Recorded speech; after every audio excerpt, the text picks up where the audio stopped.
Well, good evening, all. Thank you for coming out in person. I believe people will be dribbling in, but my name is Peter Davenport. I'm the acting president, and I hereby call this meeting to order.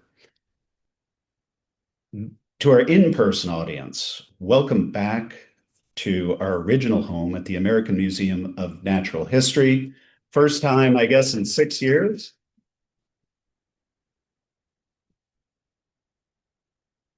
From what I hear, the last meeting was 6 years ago in February at the space, and then the annual meeting.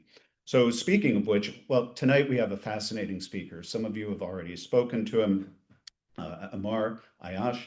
He is a gull expert, author of the Gull Guide North America, and I will introduce him in a few minutes. Before that, a few remarks. Our 148th annual meeting will be held Tuesday, March 10th at the Liederkranz, featuring Dr. Trevor Price, who will be speaking. He's an expert on birds of the Himalaya. Dr. Price this year is this year's Eisenman Medal winner, and it's being given for his ornithological contributions, as well as his work in developing conservation efforts in India. He'll be speaking on a bird's life in the Anthropocene, and it's going to be following the travels and the changes in a little bird called Hume's warbler, and it will expand out from there. And it sounds fascinating. Every member should have received an invite by email for the annual meeting. Remember, we no longer send invites by mail. So if you're looking for that stamped invitation, look in your email instead, please. Besides the keynote address, the annual meeting is a time for members to gather and just celebrate birds, as well as a number of our members who've spent many years with us, and to honor the achievements, conservation achievements of members in our wider community. It's, excuse me. It's also time for amazing hors d'oeuvres, raffle. We have fantastic auction items, and we'll be sending out a list of what you can expect to see in the coming days. This meeting, though, this is important. A few people have reached out to me about whether we do not broadcast annual meetings by Zoom, and we're not going to be recording it either. So if you want to attend, if you want to see the meeting, you need to attend in person. Whether or not you're attending the annual meeting, please keep a lookout after the March 10th meeting for the ballots. You'll be electing your officers and directors for the coming year, as well as some changes to the bylaws. And now, please join the board of directors in welcoming 15 new members to the society. They are Kitty Allen, Tom Besser, Julia Blumenthal, Ned I pronounced it earlier, sorry, Boyajian Jr., Caleb Hunt, Emily Hurst, Amanda Leith, Ellen Lepore, Herbert Lepore, Richard F. Miller, Brian Moldeshell, Jennifer Mulhern, Nancy Newman, Brian Seville, and Alexander Tepper. If any of you are in the audience, could you raise a hand for us? And if not, well, let's just give them a round of applause. A few more things, and then I'll be done. The nominations committee has done a fantastic job of finding potential directors to put up for a vote. And I believe they're still looking for a recording secretary. If you have any questions, please reach out to me, president at linneannewyork.org. We have fabulous trips coming up. Please look at the calendar. One of them is on Wednesday, March 11th, the day after the annual meeting. Elijah Schiffer and his City of Birds Quartet will be playing for our Birds and Brews, the Bird Jazz in Harlem. So please take a look at the program site for that. Finally, a few items of interest. Birdathon is coming up May 2nd and 3rd. Thank you to all who have donated to the Linnean Society's Bird Seed Fund for Central Park feeders. You can still donate, and it will go towards next year's seed. Finally, consider joining a committee. You keep a lookout for your emails, but we would love to have more members involved in our committees, which are sort of the backbone of our society. In the old days, we used to read the meeting minutes. I've heard it took quite a long time, depending on the talk.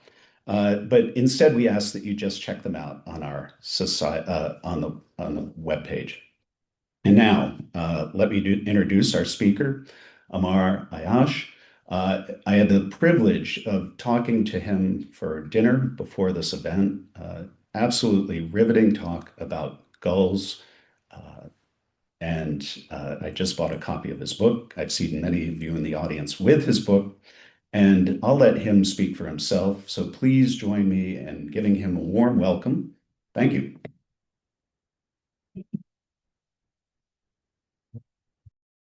How many folks here are attending a Gull talk for the first time? This is your first Gull talk. Well, I can promise you this will be your best Gull talk ever attended. Folks at home, I hope you can see and hear me. So I'm juggling two audiences here. And so let's go ahead and get started. Humans and gulls, a complex relationship. It's not that complex, but it is complex. We have this juxtaposition in the gull world where some of the gulls are true seabirds and some are urban dwelling, Wendy's parking lot begging larids. And so, do we have a preference in some ways for one group over the other? Sure, we do. This pretty gull on the cover slide here is the most abundant gull in the world. It does not have the word gull in its common name. What are we looking at here? Can we identify this? This is a black-legged kittiwake. Let me just do one quick Please. thing. Just gonna X this out. Okay, awesome. Yeah. So I'm sure the black legs gave it away, and this being our most abundant gull in the world, something like 14 million kittiwakes, is a true seabird. These birds nest on cliff ledges facing the ocean, and they spend most of the winter over the open ocean. I like kittiwakes so much that I decided to make the cover slide, the cover here of the Gull book, a black-legged kittiwake. I get maybe 2 or 3 of these on Lake Michigan every winter, and then it's over. For you guys, you probably see a few more on your sea watches, but they really are spectacular birds. They have these 2 to 3 egg broods, and occasionally, if you're lucky, you see an adult get all the way down to these lower latitudes. But they're not all as friendly as the kittiwakes. This is a quote that I stole from Identify Yourself by Bill Thompson III. Some humor to this, but it is agreed upon that probably more than any other group of birds, gulls have elicited more debates, more discussions, more ID conundrums, probably than even South American flycatchers, if you can believe that. And you have to kind of watch what you're saying around them because they are always on the prowl. This happens to be a kelp gull, by the way, not a great blackback, if you're wondering. That's not a real camera, and that's all done by AI. This is a southern hemisphere gull. Kelp gull is the most abundant large gull in the southern hemisphere, but gulls in general are more of a northern hemisphere phenomenon. This is a very young group of birds. A lot of them have diversified just in the last 10,000 years or so, one of the most recently evolving group of birds. And their phylogenies, for the most part, are still being worked out. And the farther north you go, along the Arctic Circle, the more confusing their genetics become. And so I'll talk a little bit more in a bit about some of the confusing species concepts that we try to apply to large gulls in particular. I show this map here just because I think it's interesting that there are very few gulls in the Amazon, very few gulls in the Indonesian archipelago, but all the good gulls are around the Arctic Circle. So we're talking things like Iceland gulls and glaucous gulls and the blackback gulls. And there's no question that their numbers have exploded around Homo sapiens. So more humans, the more large gulls in general. Now, as a group, the gulls don't form their own family. They're a subfamily known as Larinae. They're part of this bigger, broader Laridae group consisting of terns, noddies, and skimmers. There's about 50-ish gull species in the world. We're up to 52 now, but it might be up to 54 by year's end. Some new species we can expect are Hughling's gull, which some Europeans already treat as a species. We might add a few here and there by the end of the year. So 11 genera, 10 have been recorded in North America. Here's a trivia question. Which genus of gull has not been recorded in North America? What is that 11th genus? Maybe we'll save that for a bonus at the end. All right, so our gulls in general, we said, are more common in the northern hemisphere, more common around Homo sapiens. And when we look at gulls, it's good to think of them as two broad groupings: the large white-headed gulls and the small tern-like gulls.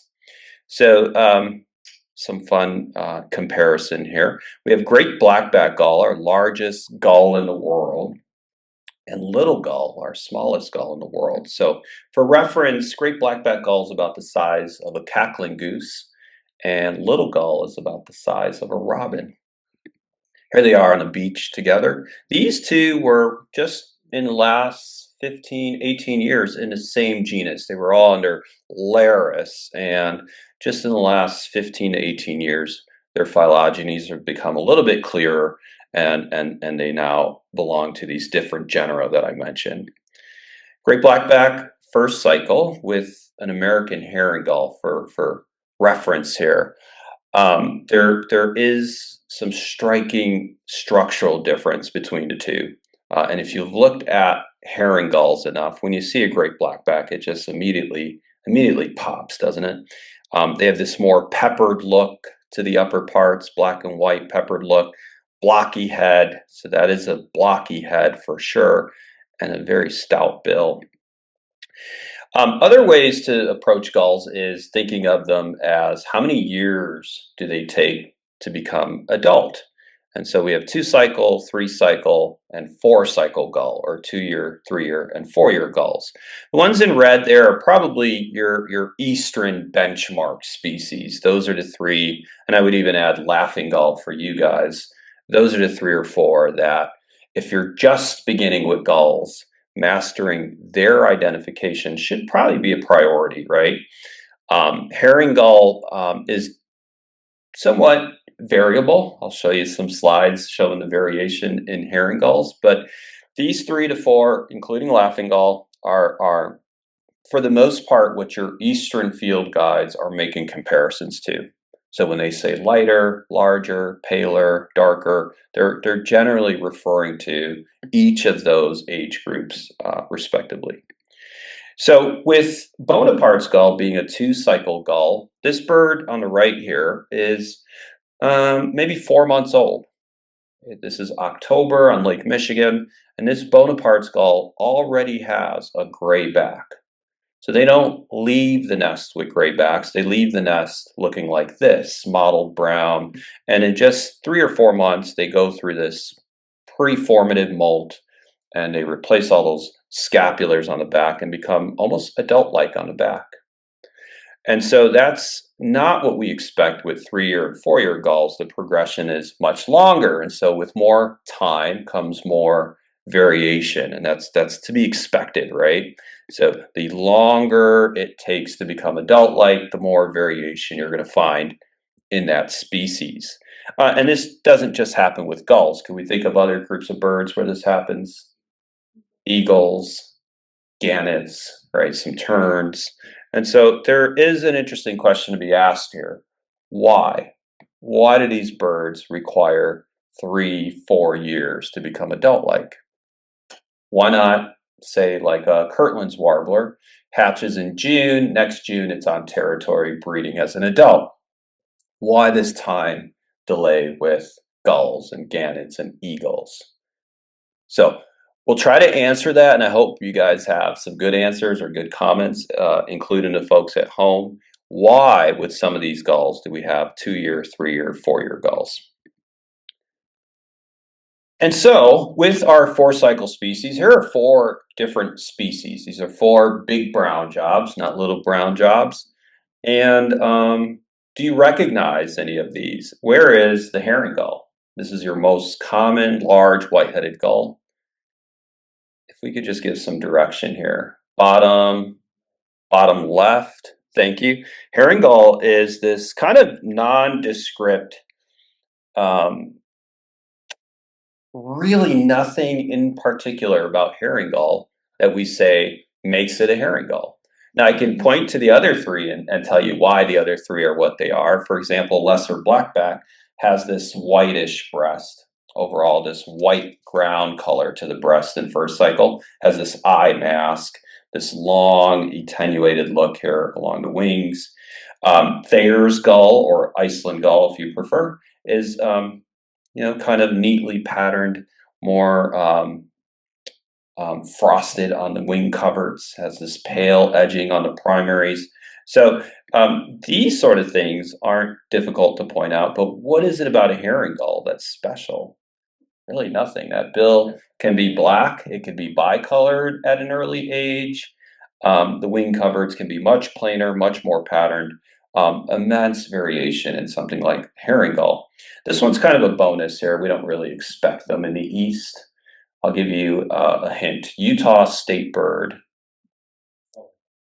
California gull. So at a very early age, almost as soon as they leave the nest, they start to take on this bicolored bill. And they have this kind of dopey look. They have a small head and a big eye. And in some ways, I can see this getting lost in a herring flock, right? And if you look at herring gulls, you would agree herring gull can have that bill pattern.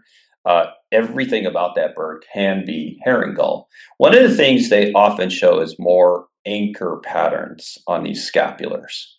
Can you make out this anchor pattern, the dark center going down like an upside down T, if you will? That's something that's pretty distinct in these California gulls. But I know a few New Jersey birders thought they had one a few days ago, and Pennsylvania birders always think they have one. But this age group of California gulls is not easy because there's overlap with these brown taxa, these brown jobs. Why do so many overlap in so many features? Let's look at the finished product. This is these 4 species 4 years later when they become adults. It's spectacular. Now there's something special I can say about the herring gull. Has a pretty pale eye, right? That's expected. Pinkish legs. And overall, it's just a little bit bulkier than lesser blackback in California and Thayer's gull. This lesser blackback, I should mention this now just to get it out of the way, is banded. Did you notice that, Peter? This individual was found on Appledore Island about a decade ago, I want to say, hybridizing with American herring gulls. And so the biologists there quickly picked up on this, put leg bands on the lesser blackback, the herring, the hybrid chicks. And these birds were tracked for a good 6-7 years, all up and down the Atlantic. I photographed this bird on Appledore Island, and then 2 years later, photographed it at Daytona Beach Shores in Florida. So it was moving. It was very comfortable in the herring colonies. And lesser blackback herring is the fastest growing hybrid in North America, not just in gulls, in all birds. This is a hybrid that's exploded. So we have this founder effect right now, where they've come from Iceland and then they've colonized Greenland, and now they're just kind of blending in with the herrings that they can blend in with. They do nest on Greenland, and this is the closest place we know of nesting lesser blackback gulls. They don't nest in the US and Canada, despite having hundreds and hundreds of them wintering here. We're pretty sure they might be nesting in Labrador. They might be nesting even closer. So keep your eyes peeled for nesting blackback gulls with yellow legs. I was in Florida 2 weeks ago where we had 800 in a landfill, single landfill. So they do favor the south in the non-breeding season. It seems to be they're less hardy than herring gulls, and they enjoy less competition from the herring gulls the farther south they go.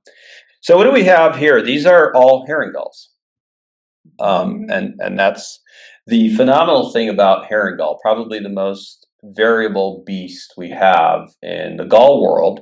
And the Europeans seem to agree with us that our American herring gull shows a lot more variation than their European herring gull. And so the easy way around this is to just call them all gulls, and perhaps not a gull sometimes.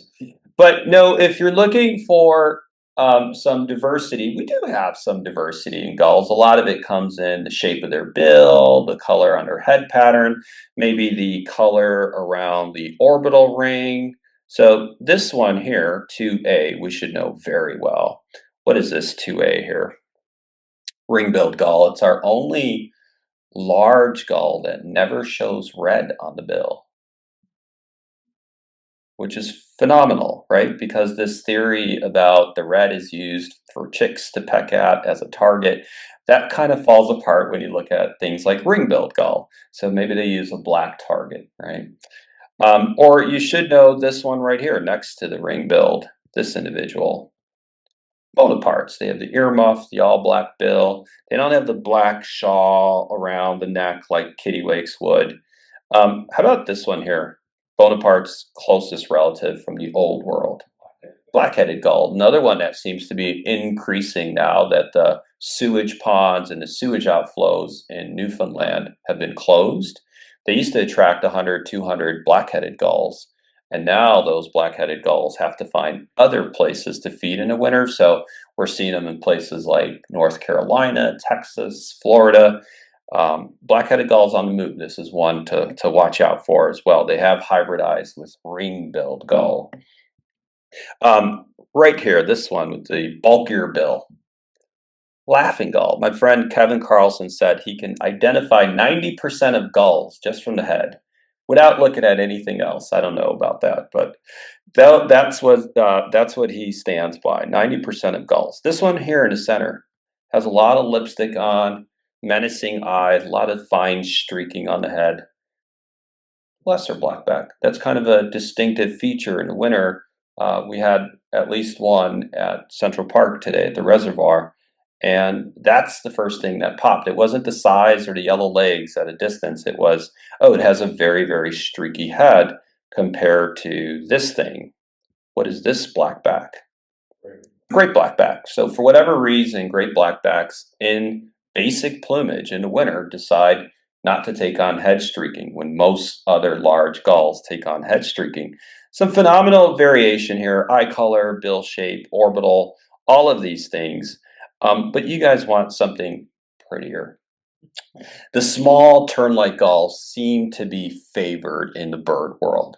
It seems like they're always in vogue. Look at the pretty Sabines or the kittiwake, the Rosses. And for good reasons. They're very nimble. They're tern-like. These birds are rare. They don't feed on our trash. And in alternate plumage, they're phenomenal looking birds. What do I mean by alternate plumage? Yeah, this is, for most people, this means breeding plumage. And so we tend to avoid breeding and non-breeding with gulls. And even other groups of birds, we tend to use different terms, Humphrey Park's terminology. So why would this, for my bird banders or ornithologists here, why would this be preferred to say alternate and basic plumage? Why not breeding and non-breeding? What could be a problem with that? Okay, I like that. I mean, what do you do with a second year, third year herring that's in alternate plumage, but definitely not breeding yet, right? And so we reserve these breeding, non-breeding. We don't really talk about breeding phylogeny with gulls. We prefer this is its alternate plumage, and it alternates with its basic plumage. There's just two things happening annually. Right now in the winter season, most have basic plumage. In a few months, most will start molting into alternate plumage. And these two plumages alternate year round. Alternate to basic, alternate to basic. There was a time when early ornithologists weren't really sure what to call a small tern-like gull. Is it a gull or is it a tern? So one of these is a gull and one of these is a tern. What are the differences we're looking at when we look at terns, say sternoterns, versus gulls, small gulls?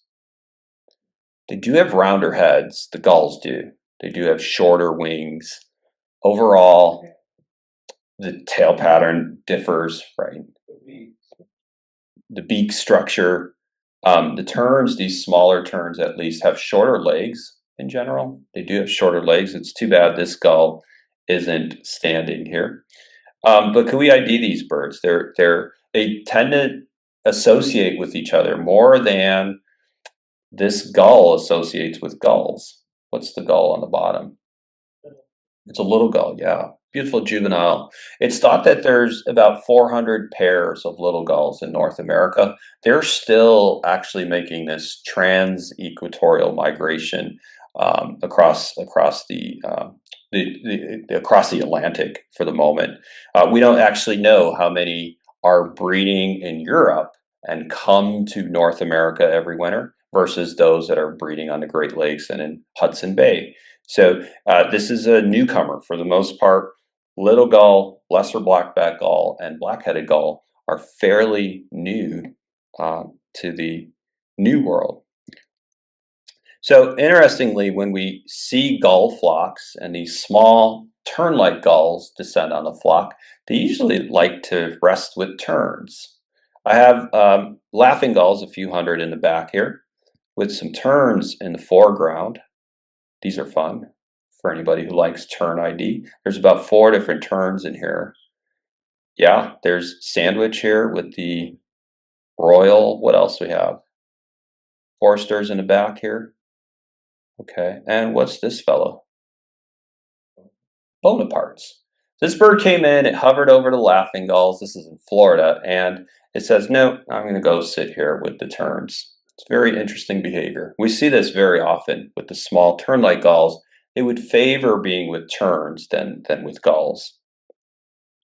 And they are relatives, right? They're in the same big family. Here's a Bonaparte's with a ring-billed gull. If you've never seen them side by side, I mean, these are small tern-like gulls, very pointy beaks, nimble, fast flyers in comparison to the large white-headed gulls.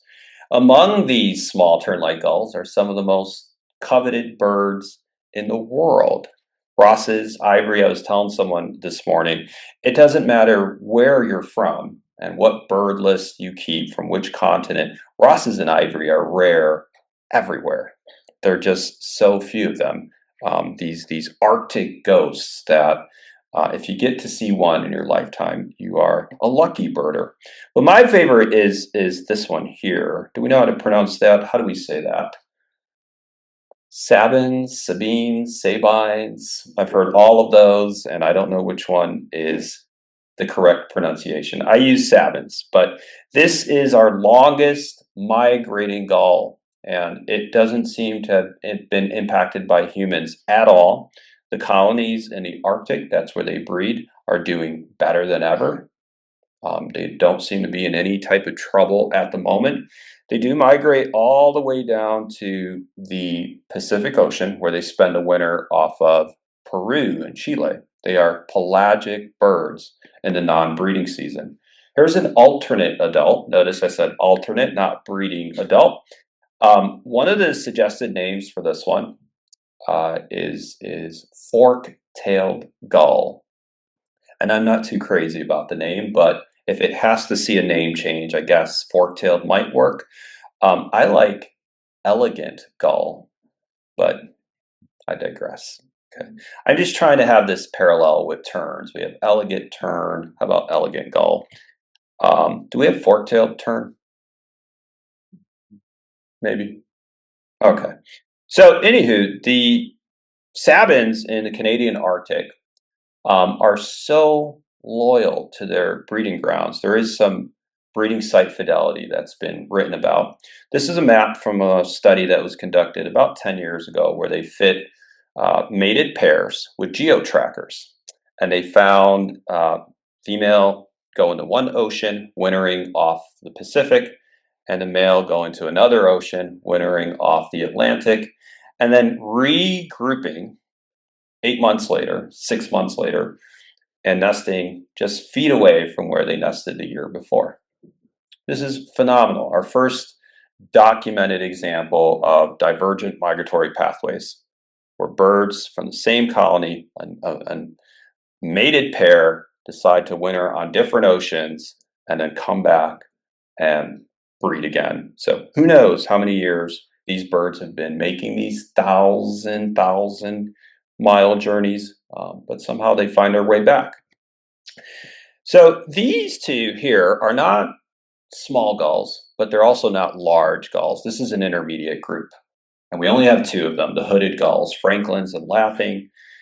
You guys would probably be more interested in seeing Franklin's, only because they're a prairie species. They migrate through the interior. They spend their summers in places like Alberta, Saskatchewan, the Dakotas, Wyoming, and they nest on the prairie. This is another trans-equatorial migrant. Special thing about Franklin's is they're one of only two bird species in North America that have two complete molts, meaning all of their body and flight feathers are replaced twice a year. Franklin's, and what's the other species? Bobolink. Yeah. And there are some similarities. Both nest in the open prairie, and both migrate to very arid South American climates. And so there's this idea that if you have ample food and you must make this long migration where you're going to be wintering in sunny locations, molting, having accelerated molts, is favored. And so that's what Franklin's does. It's a much more fascinating species to me than the laughing gull, although they're both beautiful species. Can we point out some ID features that would separate these two? So what are you noticing on the Franklin's wingtip pair? Yeah, it has these white partitions here on the wing that you don't expect on any laughing gull, right? So laughing gull, black, gray. There's no white partition here, which we refer to as a medial band. This white partition is a medial band. But also, can you look at the tails, please? This is an overlooked feature. And it's been suggested that Franklin's gull, beside being called prairie gull in the future, might be called gray-tailed gull. It is the only gull that has gray on the tail. Phenomenal trivia for your next car ride. If Franklin's sees this name change to gray-tailed gull, you'll know why. A lot of the field guides actually never point out that most adult Franklins have some gray wash on the upper tail. It's extraordinary to think adult gulls should have what color tails? White tails. That's like a standard feature in adult gulls, except for our Franklins. Okay, so now on to the fun stuff. The hooded gulls, the small tern-like gulls are cute, but we should really get into the typical large white-headed gulls. So LWHG is like an accepted thing that not just gull watchers use, but people have been birding for a while. They'll say, I had an LWHG spot. So large white-headed gulls, these are Larus species. So Larus smithsonianus, Larus glaucoides, Larus californicus. These are 4-cycle species, and they're found all throughout the northern hemisphere. This is what we call typical gull gray. the backs on these two is what we refer to as gull gray. So anything darker or lighter than this average herring gray is interesting. From an Eastern perspective, if I had a bird darker than this or paler than this, it would not be gull gray. But this is a herring with the pale eye in the background here. Nothing special about herring, just nondescript bird. What's in the foreground? So I heard Iceland and Thayers, both of the above. Yeah, so this is an Iceland gull, and most people would argue this is the subspecies Thayeri. I'll talk more about those subspecies for people interested in that. But I want you to notice not the eye color, because Thayers and Icelands in general, our North American Icelands have variable eye color. So you can have an Iceland with yellow eyes or dark eyes. I want you to notice the wingtips, because that's what we're really looking at when we're trying to find something like a Thayer's. It's not really jet black like this herring. And if you look at the underside, let me zoom out because that's the only way I can use my pointer. If you look at the underside here of this far wing, it's not largely black, it's largely white. And so not enough, I think, even intermediate and advanced birders use this. When you have a gull, look at the underside of the far wing. Try to describe how much pigment you're seeing. So compare that to this black that you're seeing here, this black that you're seeing here, and this largely white underside to a resting gull. Okay. Among the large white-headed gulls, we have these generic words we use: blackbacks and white wingers. Have you heard of the blackbacks and white wingers? So blackbacks, we're talking slaty-back gull, western gull, kelp gull, lesser great blackback. By the way, there's no such thing as greater blackback gull. Check your field guides. Yes? What is the name of the biggest gull species in the world?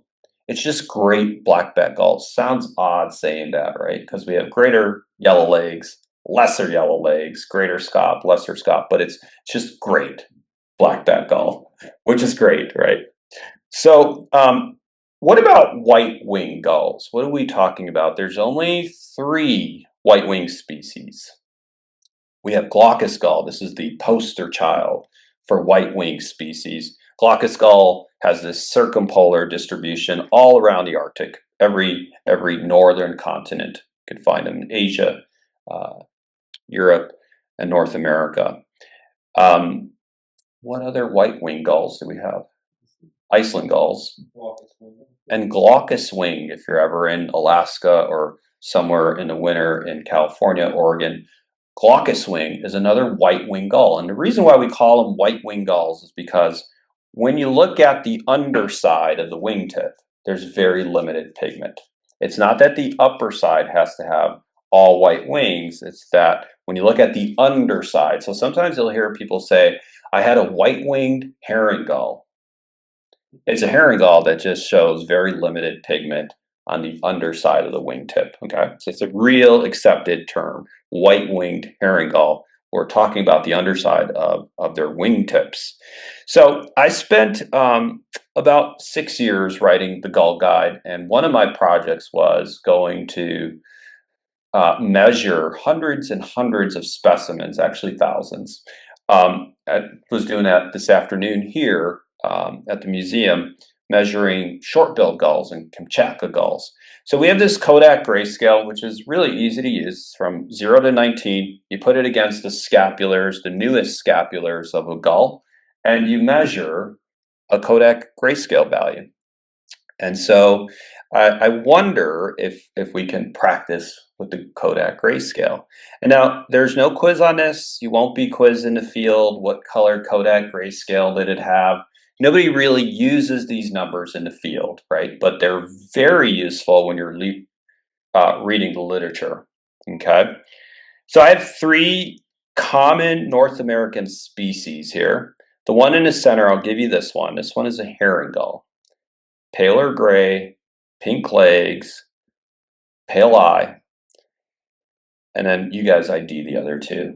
The other two are Western species, and they're very gregarious once you get, say, to the Rockies and west. The one in front here with the dark eye, California gull. So it's pretty standard to just have dark eyes. You shouldn't see California gulls ever with pale eyes unless they're weirdos. And then you have yellowish gray legs in non-breeding condition. So this is something that would stand out in a herring gull flock. They're also darker gray on the back, aren't they? All right, this one here, this large beast in the back with the smudgy head pattern, that's a pretty diagnostic feature for large gulls. Very smudgy, blotted pattern on the neck and head. That's our glaucous wing gull. Notice they don't have jet black wing tips, right? They're grayish wing tips. And what do you notice on the underside of the far wing? Largely white. Okay, so that's another white winger. What would you score these birds on the Kodak grayscale? Go ahead, take a sec to give them, and you can use decimals, give them a number. What would you score the herring gull in the center? 3, 4. Okay, the California gull in the foreground. About a 7, 6. Okay, 8. I heard an 8. How about the glaucous wing? 4, 5. Interesting. Okay. 6. Did somebody whisper 6? Okay. Well, here they are. These are not set in stone, folks.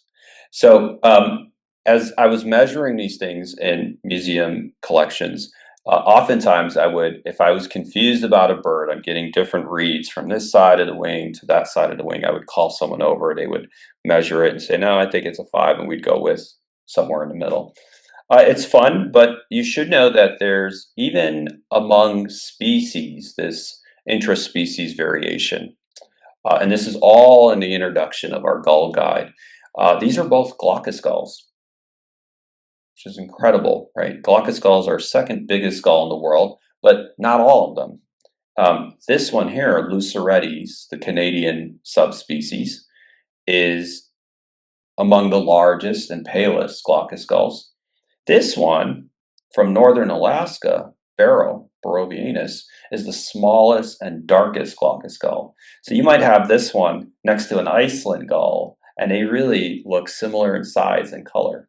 Spectacular variation. We find it in a number of species: California gull, lesser blackback gulls, even the short-billed gulls. So these are 2 California gulls. We have 2 races in North America. This one, the darker, smaller one, is nominate Californicus. You would find them in places like Alberta, the Dakotas, the Great Basin. Once you get west enough, Utah, Nevada, California, you get into the smaller Californicus subspecies. So at this time of year, if you're on the Pacific somewhere, Oregon, Washington, California, you're going to see both races together. In the east, when they do straight east, I've seen a couple in New York actually, you usually see these larger, paler ones, which make it more interesting because now you have them with herring gulls. And here's a herring gull for comparison right here. What do you notice about the eye on this herring gull? He wants you to see that eye. They're pale-eyed, right? And they have pink legs, obviously. So there's a pink foot there. Cool. Well, with this being such a recently evolved group, and there being lots of episodes of secondary contact. So these birds, they've gone into their refugia, they've come back, they've gone into refugia, they've come back. At least these are the hypotheses we have. When they do come back into contact, they have no problem hybridizing. And so more than probably any other group of birds, the large white-headed gulls around the Arctic Circle freely mix and hybridize. And so you take a glaucous gull from the Canadian Arctic and an American herring gull from the Canadian Arctic, and when you look at segments of their genome, you really can't tell them apart. And so any evolutionary biologist who's thought about gulls has thrown their hands up and said, I think these are all one species, genetically speaking. So by the phylogenetic species concept, you have about 8 gulls around the Arctic Circle that genetically can't be distinguished, which is pretty cool. When these two hybridize, and they do hybridize in places like Prudhoe Bay, Labrador, and Iceland, of course, has the European herring and glaucus. When they do hybridize, they form this hybrid, the Nelson's gull. This used to be the most common large gull hybrid on the Atlantic. It no longer is. What is the most common large white-headed gull hybrid now? Lesser blackback herring, okay, which I'll talk about in just a sec. These are cool hybrids. They're intermediate. When you see them, they're usually bigger than herring, paler gray than herring, okay? If you're lucky, you get this nice intermediate bird that just doesn't fit either parent. Nelson's gull. Now, interestingly, on the Pacific, from say Puget Sound down to Central Oregon, you have 2 species that look nothing alike, Western gull, glaucous wing gull. They belong in genetically different clades, and they hybridize freely, and they've been hybridizing for millennia. And there's this hybrid swarm from, again, Puget Sound to Central Oregon, where the hybrids number in the tens of thousands. They outnumber the parents there. You can't find in the breeding season many pure Western or glaucous wing gulls. So they behave like a species. They're fertile. There's hybrid vigor going on with them. For your average birder to see something like this is mind-boggling. They behave as a species by the biological species concept. This Olympic gull should be a species, but it's not, even though they behave as one, and we have tens and tens of thousands of them. It doesn't seem that either of them are being swamped. And what I mean by that is there's this contained hybrid zone. And it's believed that this niche that the hybrids occupy is ideal for the hybrids, but not for the parents.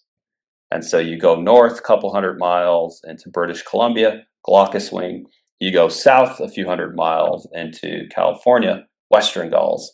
But right along this hybrid zone is just perfect for this hybrid.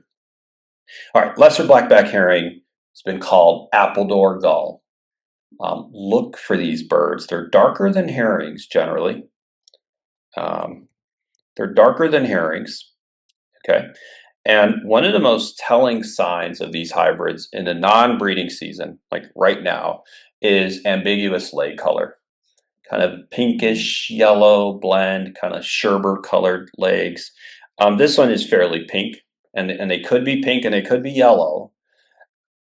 One of the things we've learned about this hybrid in the last 5 years is as you get closer to the breeding season, March, April, many of them take on yellow legs.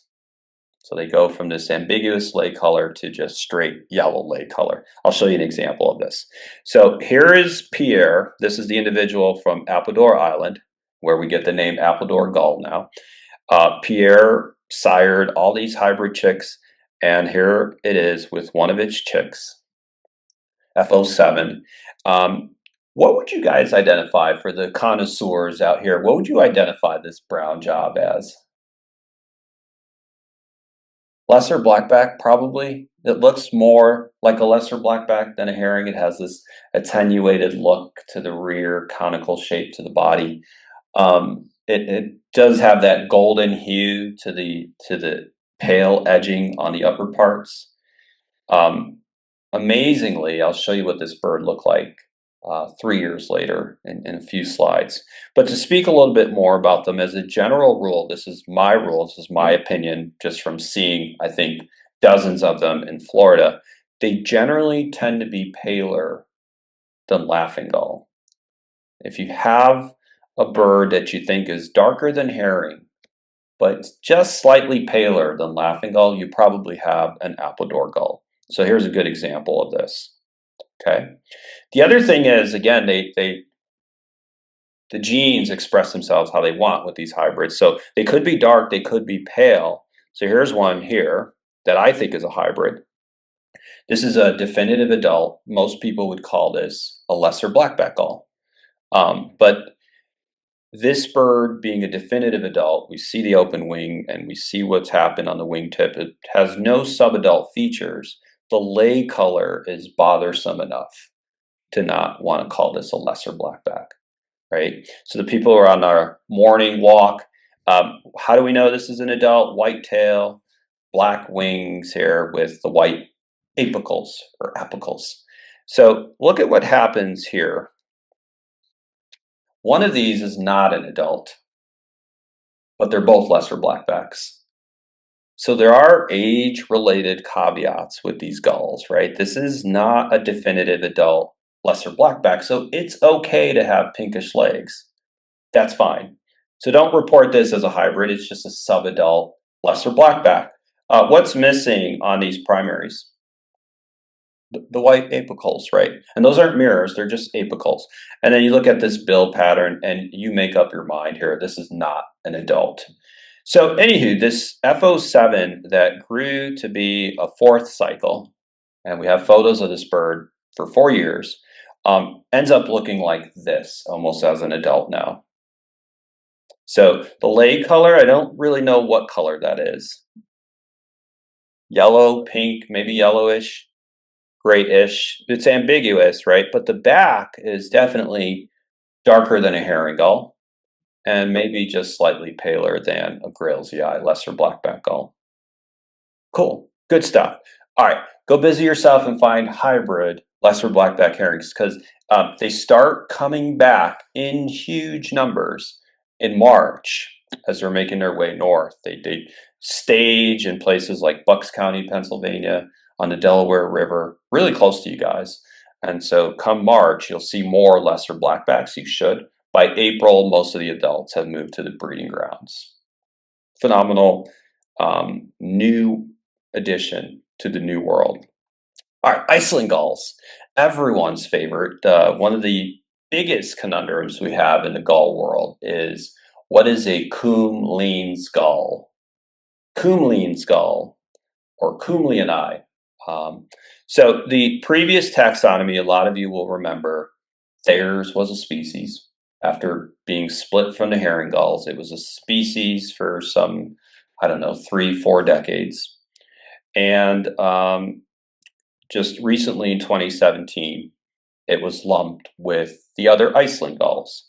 So what do we have happening here with these three? How can a black-winged species like Thayer's be conspecific with something like this, all white wing? This is nominate glaucoides. They breed in Greenland. They winter off of Greenland.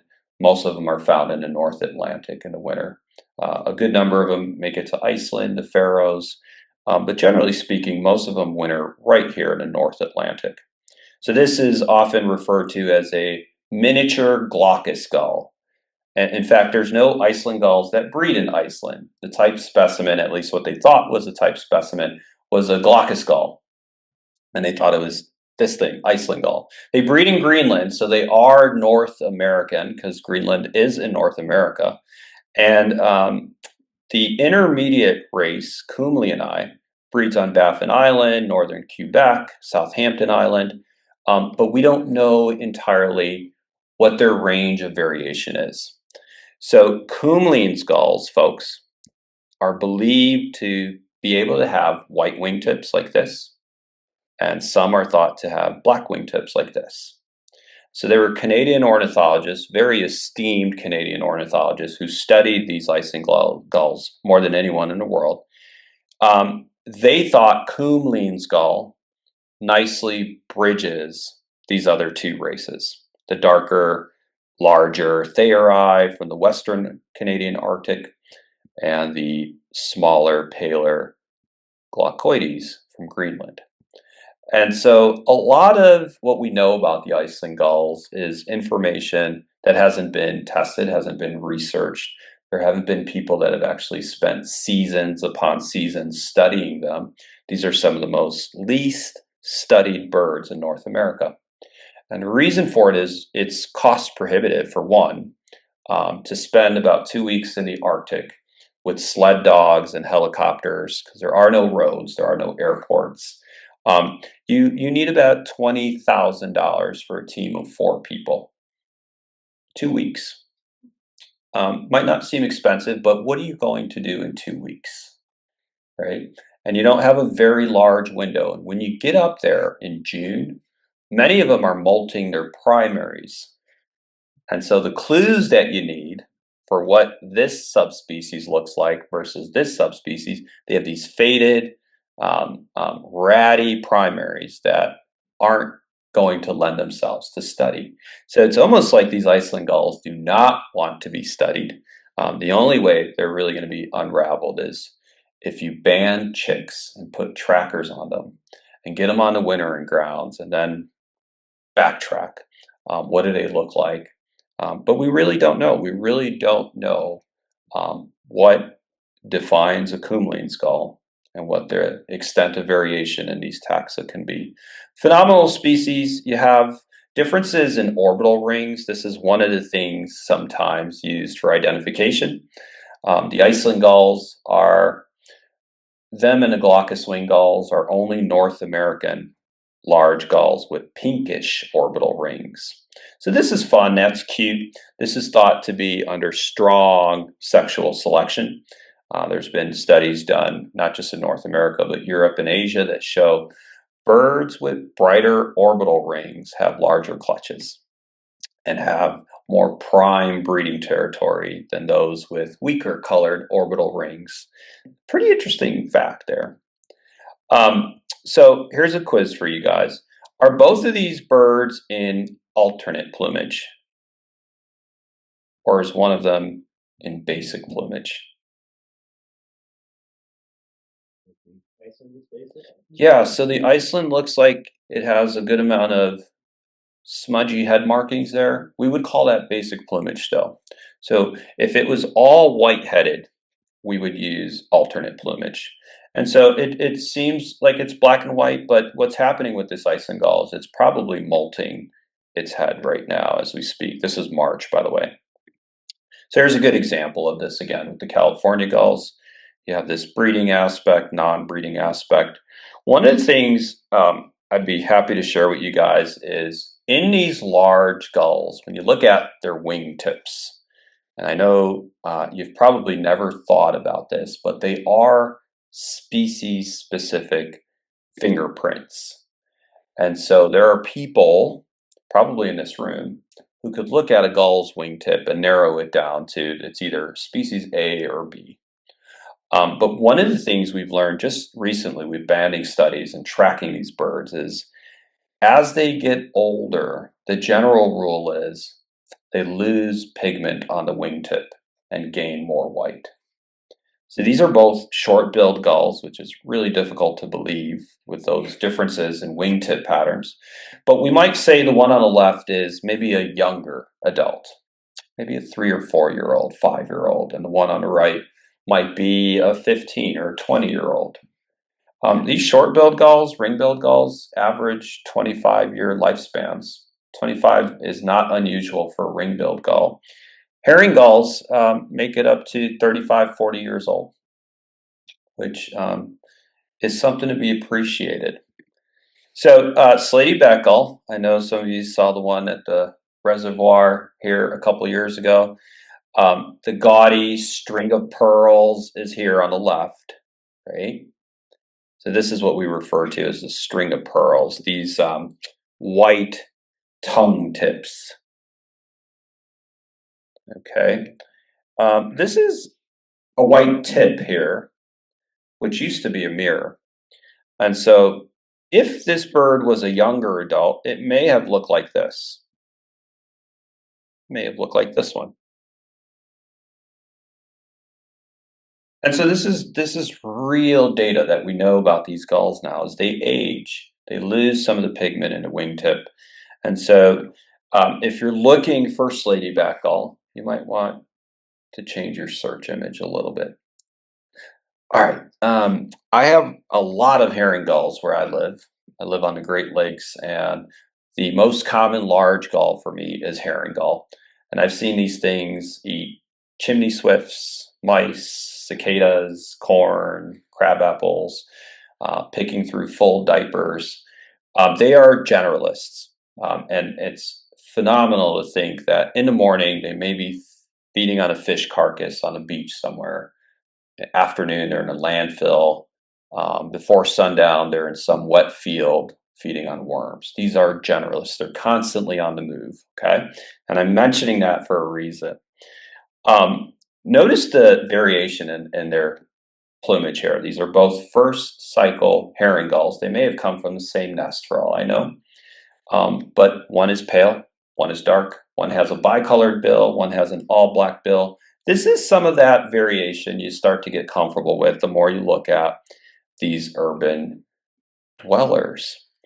But one thing that starts to happen right around now is some start to become more bleached, and it makes identification more fun because now you're missing some of the pieces to the puzzle. What is this thing on the right? Well, it's just a herring gull. How do you know? Wait for it to open its wing, and it generally has the same wing pattern, tail pattern as the herring gull on the left. So you guys might know that um, birds with darker pigments have more durable feathers, right? They just resist abrasion and bacteria much better than lighter feathers. And so if you have a paler bird like this, they might look very similar condition-wise in October, but as you get closer and closer to the breeding season, to spring, the biggest enemy to these feathers is UV light. Right? So these are birds that are out in the open all day, no shade. They don't go in burrows or cavities. They're just, salt water, sandblasting, UV light, and this is what happens to those feathers, especially birds that breed at lower latitudes. And so it's believed that herring gulls like this, that you see in pristine juvenile plumage in late winter, spring, may actually come from more northern latitudes. We're talking Arctic Canada now. And these birds that bleach faster, that molt their back feathers faster. By the way, this whole entire back is molted. I don't know if you've noticed that.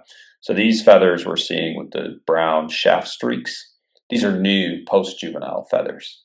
And so this is another clue that this bird is from a lower latitude, maybe the Great Lakes, maybe the Atlantic, right around the block here.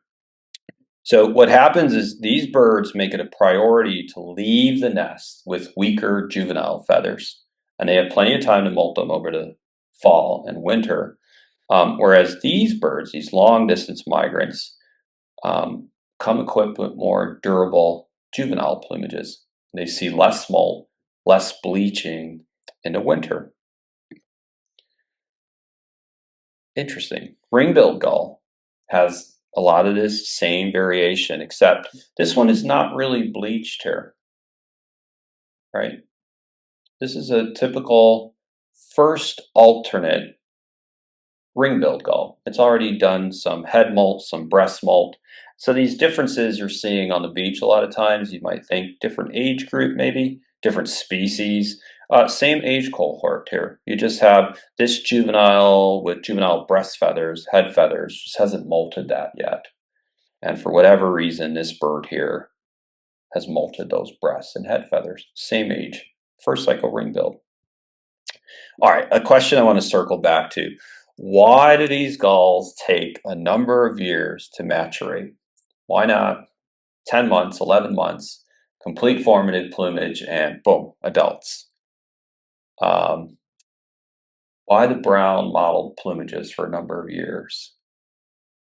I know somebody wants to say it. What's one of the reasons? Does it have to do with their lifespan, that they live longer compared to the smaller? Okay, so if they live longer, still, why can't they become adult-like in 1 year? What's the advantage of having 2-3 years to become adult-like? Correct.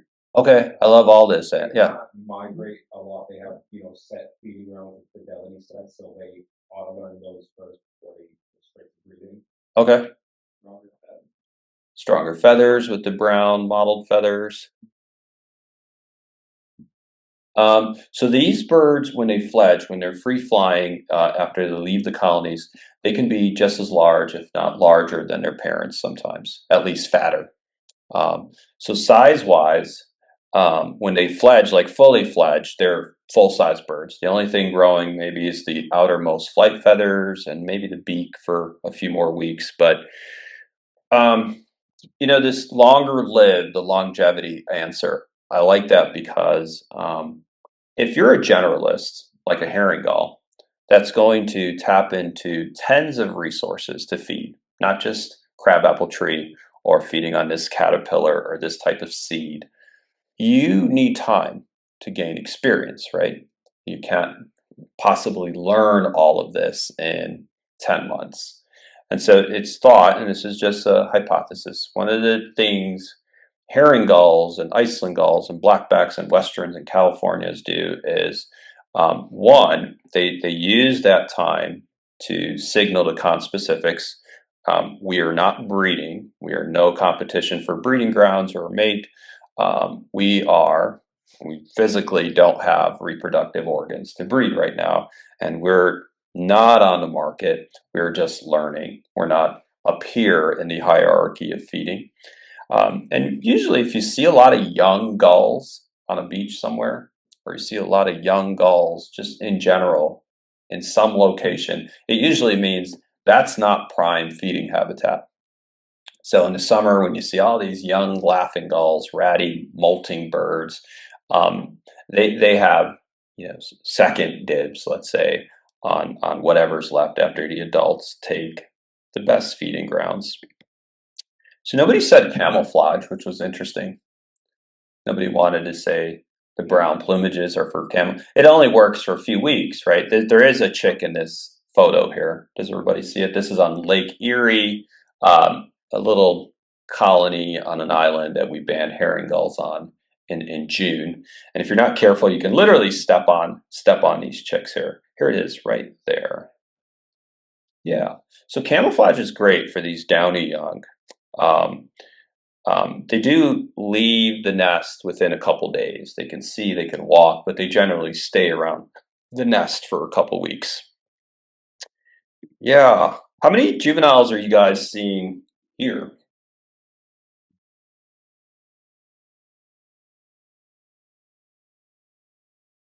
Well,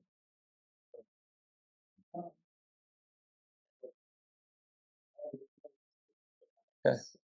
I think you guys are ready for banding. Yeah.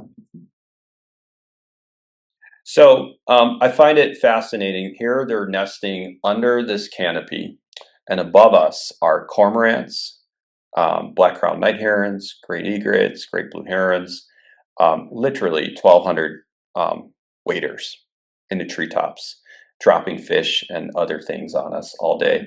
And the gulls are nesting on the ground, and one of the things they're doing is just feeding on the fish that the cormorants and the herons and egrets are dropping all day. It's a very smart living. They don't do a lot of work for that fish. I mean, this is a constant. And then you have chicks that are falling from the nest, chicks that are falling ill, they get kicked out of the nest, they fall, the gulls tear it to shreds. So it's a really interesting symbiotic relationship to the gull's advantage. I think, I don't know, we had something like 8 or 9 the last time I counted these juveniles, in case you were wondering. All right, so some takeaways here. The larger the gull species, the more of a generalist it tends to be, right? So you don't see Bonapartes feeding in landfills or taking handouts, generally speaking, but you do the larger they become. Laughing, herring, California. The more cycles needed to become adult, all right? So it's not going to be 2 cycle, 3 cycle, now they're 4 cycle. The more variation you find in them. And that's why the Laris species are everybody's favorite, because of that phenotypic variation. And then, of course, the longer the average lifespan. The oldest gull on record is 43 years old, a European herring gull, 43 years old. And the oldest in North America is 38 years, a glaucous-wing gull. I do want to submit that they are an evolutionary success story. No gull species is known to have gone extinct for as long as we've kept records. And so someone might look back in the fossil record and say, no, we have some gulls here, but no one has been able to verify a gull species having gone extinct. It's pretty spectacular. They do love to work the edge. We saw them on the edge this morning, right? If the sea is being harsh, they come to land. Then land isn't offering anything, they go to sea. And in between, they work the edge all day, right? It's like this perfect zone that they have. I'm curious how much time we might have left. I was told we have 4 hours. Was that not right? Negative time.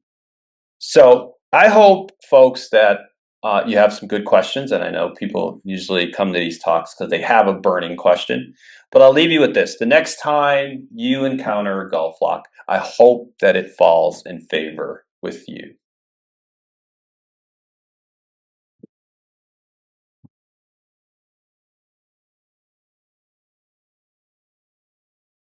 Negative time was helpful. I'm just trying to look at the Q&A here. Is the Kodak grayscale affected at all by age and processing? Yes, that is. There's a couple of variables.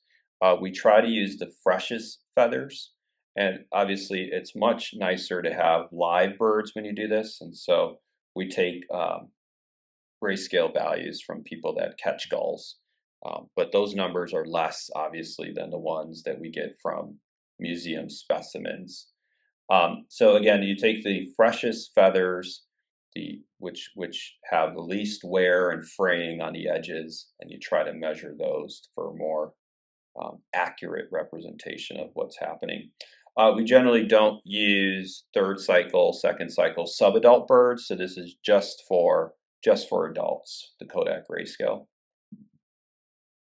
All right, so that was a question from home. Testing.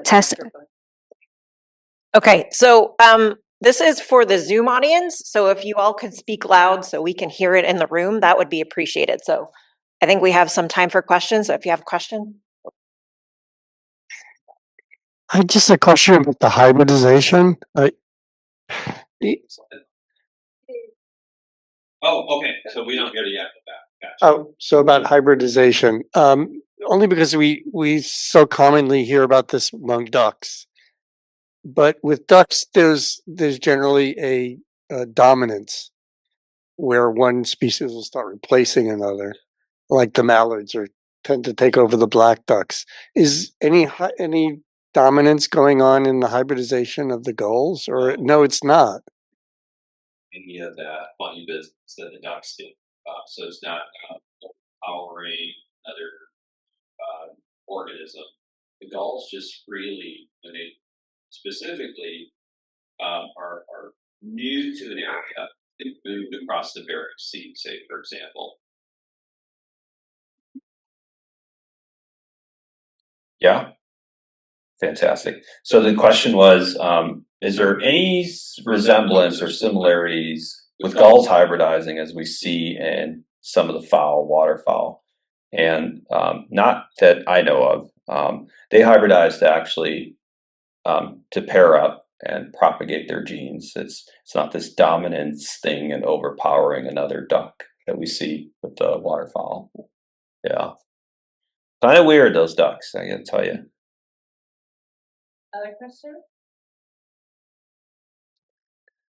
What's the genus and not in North America? This was asked from home. Does anyone know? Just want to ask a question about like gull call and or sound identification. I know that that's hard for a lot of species. Laughing gull, maybe not. But is there anything you could say about that? Yeah, if you want to know how hard it is, ask Merlin. And so, generally speaking, vocalizations in gulls are similar across a number of taxa. You can train your ear for it, like great blackback this morning I heard before seeing. And black-headed gull from Europe sounds a lot different than laughing or Bonaparte's. But for identification, it's usually not our first tool. but there are some distinct sounds that you can train your ear to. Okay, I hope that helps. Kittiwake is one of them. So Saunders gull is the only gull that hasn't been recorded, and it's in its own genus. Saundersi has not been recorded in North America. Pallas's gull, incidentally, has one bird on the Aleutians on this private military base. There were two ornithologists up there doing counts, and they encountered this adult Pallas's gull. Pallas's gull is what looks like a jumbo Franklin's mixed with a Mediterranean gull, if you can picture this. The bird magically died, and they collected it and took it to the Fairbanks University of Alaska Museum. So that's our one Pallas's gull that we have. Two people saw it. It was completely off limits for the whole birding community. But Saunders gull has not been recorded in North America. We await that one. They're seen in Japan. They're seen along the edge of the Pacific, so you never know. Yeah. There was a question here. Okay. Okay. We're gonna let you do the mic, and I will. Okay. I will not call on people.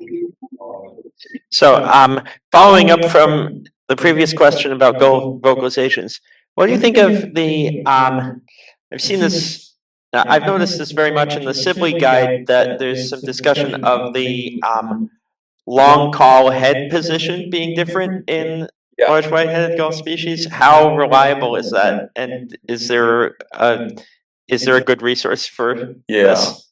So the long call is one of the main communication calls of gulls. They jerk their head back, bill vertical to the sky, and they do a call, a series of 3-4 long calls. I've never liked that segment of the Sibley guide. Like, I think you put too much emphasis on the stroke of the head and what angle it's held at.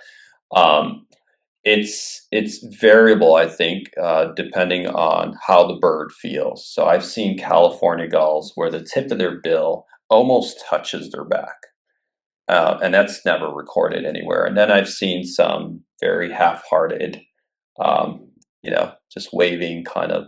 So it's tricky to put much emphasis on the postures when they make their calls, but they are most exaggerated around April, May. So if this is something that interests you, just kind of look up at a light pole somewhere, and you have crows start to have their time in a particular season.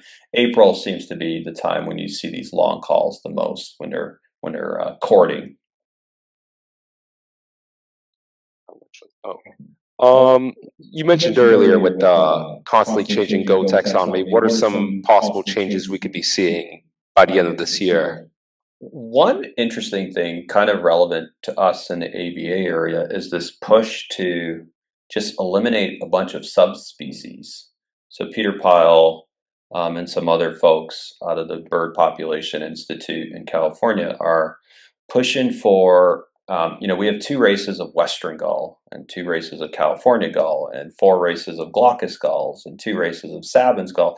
And they think a lot of this is just normal variation at the species level, and there's really no intelligent reason why we should have all these races, that they're very superficial. We don't really know where the divides are. So that's one thing, just seeing less subspecies is something that might be in our future. And then in Asia, you have this, the equivalent of a Kumlin's gull. It's called tamer gull. It's thought to possibly be a hybrid between Vega gull and Huegling's gull. A lot of Russian and Asian authorities think, no, this is a good species. Like they have their own colonies. We know what they look like and sound like. So we may gain something called a tamer gull, which is not too irrelevant. There's 1 or 2 of them that have been seen in California. One of them is a recurring bird that comes back for the last 8 or 9 winters. Kind of looks like a pale Vega gull with yellowish legs. I'll leave it at that. A lot happening genetically right now. If you're a young, budding evolutionary biologist, the large gulls are just sky's the limit with the large gulls. and you will spend the rest of your life on them. It's pretty extraordinary, pretty extraordinary. So we have like glaucous gulls in North America appear to be more closely related to American herring gulls than they do to glaucous gulls in Europe. So what is that all about? So a lot to be learned about our gulls. And the farther north you go, obviously the harder it is to study them. So, but we do it with shorebirds and we do it with ducks. So yeah, I'm not. Sorry. I think you're next. In the behavior of different species of gulls, have you noticed that the larger ones ever terrorize the smaller ones? And More aggressive? Yeah, there's definitely something to be said there. The larger gulls at the landfills will stalk. Like I was in Florida 2 weeks ago, where we have access to a number of landfills, and not just the larger gulls, but even the eagles. They'll stand by. They're just perched on a fence. They're waiting for the gulls to get like a T-bone steak or a big chicken bone or something, and then they go after them. And the large gulls kind of do it to the smaller gulls in the landfill. All fun. They're not really, beating each other up. They quickly give up their food to the bigger bird. But you see this on the beaches too. So a gull will do some work. It'll get a little feeder fish, and then the herring gull will come steal it. And that's kind of the way it works. On Lake Erie, the gulls just sit over the backs of the mergansers, and there's tens and tens of thousands of red-breasted mergansers. They just wait for the mergansers to dive deep, bring up the fish, and then the gulls steal it from them. On the Pacific, you have the same thing with Heermann's gulls and western gulls. They do it to the pelicans. They do it to the cormorants. And so they're intelligent robbers. Yeah. And they do steal sandwiches from people. This is true. Quick question. I've noticed on Facebook's What's This Bird, there's a commenter who's got this theory about the angle of the gondial spot. And I was just wondering your opinion of that as a field mark. I know I'm being recorded here. But I don't see a lot of value in those diagrams against the grid and here's this in red and here's this in green. I think it's confused a lot of people. I don't think it's that confusing. But with that said, there are specific bill shapes that we expect in certain species. So like great blackback gull, very blunt tip to the bill, but the whole thing is just thick all throughout. Laughing gull has a droop to its bill. There are some patterns that you notice and but to put a herring gull's bill, American herring gull, next to a Vega gull's bill and say, I know 100% this has got to be this because of the bill, and not taking into account scale factors, how close, how far this bird was photographed. Just a slight change in angle. It's parallel to the camera lens or not parallel to the camera lens. So there's only so much this gentleman can do with the photos that you're seeing on the Facebook group. Yeah. Can I ask a question, if you don't mind? How many of you have been landfill birding?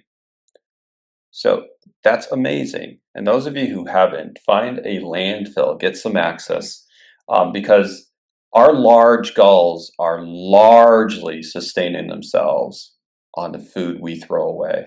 And once you visit a good landfill in the winter and see how many hours they spend just feeding on our food, you start to really understand what is happening here with the food at the landfills. I wish I had a video that I can pull up right now, but it's unbelievable. And it's not just gulls. It's all the scavengers, the vultures, the crows, the ibis. We had sandhill cranes last week in a landfill, just picking through your Glad extra strong garbage bags. There you go, right through those things. And they're picking trash. It's incredible. There's recently, some of you may have seen this western gull in California. It had a GPS tracker, and the gentleman who's tracking these birds was looking at the map, and he's just like, this doesn't make sense. It took the expressway, and it was going at a rapid speed. It turned out this bird hitched a ride in a transfer truck, the bigger semi-truck size. And they take these to off-site locations and they dump the trash there. Well, it hitched a ride twice. Hitched a ride there, flew back to San Francisco Bay, and then hitched a ride a second time. So these gulls, scary now. Someone has said, well, maybe it was trapped in there. Twice is, I think they're now like, okay, we get on this truck, we take the sea line all the way down. It's kind of scary, but this is recent, and you go to these landfills, and it's like they have completely different behaviors in a landfill. They look at us, Homo sapiens, as bringer of the food. So it's like you're walking right between the gulls at the landfill. For the most part, they just move around you. They have no problem. But then you see them a mile away on a beach somewhere, and it's like you're too close. So different behaviors for different settings. Okay. I do see this one more question on Zoom. It says, is there any evidence that historical ancestral gull populations spread with the presence of humans? Absolutely. As open landfills increased throughout Western Europe, gull numbers exploded. And as open landfills increased in North America, our gull numbers exploded. And similarly, when we close landfills, those gulls move out almost immediately. I've seen it in places like Michigan, Washington. Landfill closes, the gulls pack up and leave. Because for the most part, breeding adults will visit landfills in the breeding season. They don't feed their young a lot of trash in the breeding season. They switch more to a natural diet. They'll feed themselves garbage in the breeding season, but they bring natural food to the young on the nest. Overall, that's the preference. Yeah, this has been found in glaucous wing and lesser blackbacks. They prefer to bring the young good clean food, not fast food. Oh, whoever's doing this. But yeah, to answer your question at home, there is no doubt that gull numbers, at least the large white-headed gulls, the more generalists, increase around Homo sapiens and do better, whether it be our landfills, the way we farm now has even helped things like Franklin's gulls. Franklin's gulls are now timing their southbound migration with the harvest, something that's changed dramatically in the last 80 years. The way we fish, right? I mean, if you've ever been on a pelagic, what's the most common bird in tow? The gulls, right? They know there's going to be a handout, there's going to be some bycatch, something thrown over, and we'll wait all day for that. We'll wait all day for those nets to come up. Yeah. Given the population density that these birds have, why are we not seeing big waves of disease and die-offs? Yeah, they're resilient birds is one answer. I don't know how they digest what they eat, but there are more aberrations that we find in landfill feeders. So color problems, eye problems, more defective feet that we see in gulls. But maybe it's just because they're larger birds and accommodating and out in the open. But no, we don't see big die-offs where you have like hundreds and hundreds, like, eiders, or had this big crash. We're not seeing that really with the gulls. They are resilient overall. So yeah, I'm very curious about the adaptability and resilience and how that kind of results in behavior. So regarding like the beach behavior versus the landfill behaviors you talked about, how much do you think that's tied to the location and the food availability of the location? How much do you think that's like the adaptation of like individual small populations of gulls that say might visit the same feeding locations? Yeah, that's an interesting question. So if you ever get down to the Space Coast in Florida, there's a city called Daytona Beach Shores. How many of you have heard of Daytona Beach Shores? There's a stretch of beach that runs about 2 miles where the gulls, about an hour before sunset, 2 hours before sunset, start to descend on Daytona Beach Shores. And you can have 100,000 gulls on the beach, and people are just walking right between them. Families, dogs, the gulls are just kind of going around them. To the south in Brevard County, where the landfills have very, very limited movement in terms of trash volume, the gulls on those beaches are much more skittish. The gulls in Volusia County that are just like a mile away from one of the best landfills, a lot of the trash there comes from Orlando. So you're talking about heaps and heaps of food, all the waste from the cruise ships that nobody can eat. They take it to Volusia County, and the gulls there have this endless buffet, and it is prime landfill feeding. And so at Daytona Beach Shores, those gulls seem to be friendlier than the gulls just 80 miles south. It's very interesting.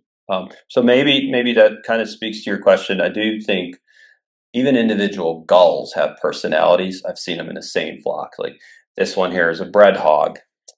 This one, it just keeps walking away the closer you get. This one's very friendly, same species, same age, but just different approaches to how they look at humans. And